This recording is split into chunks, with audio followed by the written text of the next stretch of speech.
Hello there. In this comment of the week, Anna Team says, I'm 5'6". What's a good beginner dirt bike for me?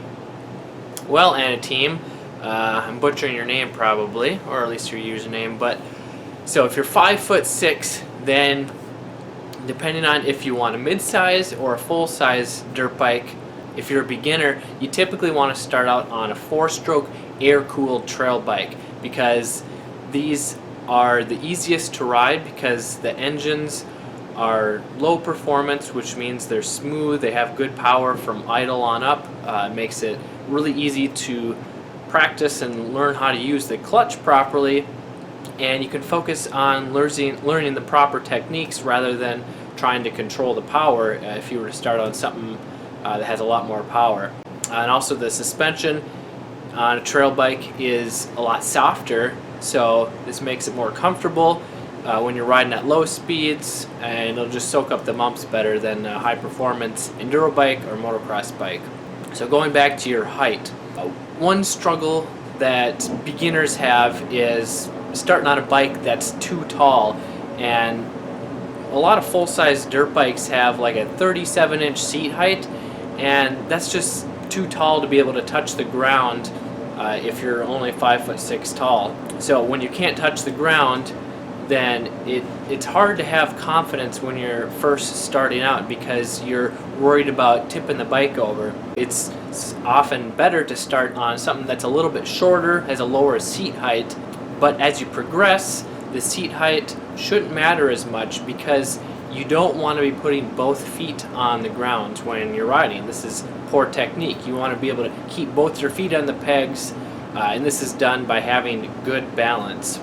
So depending on your inseam length, so the length of your legs, a good dirt bike is anywhere from a 125cc 4-stroke trail bike all the way up to a 230 or 250cc trail bike. So Honda has the CRF 125.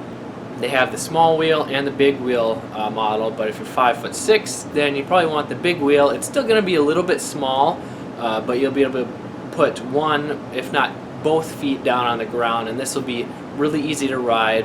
The lower the ground makes it easier to handle. You're not going to worry about tipping it over.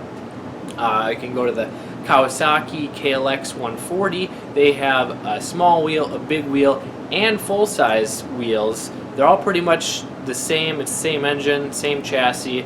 It's just taller seat height and bigger wheels to handle bigger obstacles based on your height. Or if you want to go with the Yamaha, they have the TTR 125 LE.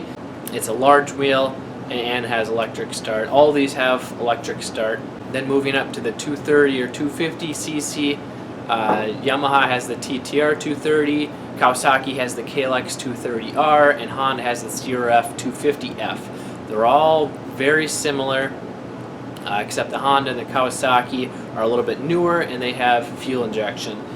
You can fit, if you're 5'6", which that's my height, you fit pretty well on a 230 or 250 trail bike. You might have to shift your butt off to one side, which I show you some more techniques here for short riders. But the big thing from the 125 to the 230 is more the weight than anything. So it's a few inches taller, but the weight, it's roughly 40 to 50 pounds heavier. And while you're riding, it's not that bad, but if you have to pick up your dirt bike and you don't have anyone else to help you, then that could be a struggle. Now I want to hear from you. What is your #1 question when it comes to dirt biking? Let me know in the comments below, and maybe you will be featured on next week's Comment of the Week. This is Kelly Fager. Learn more, ride more, so that you can stay safe and have fun for many years to come.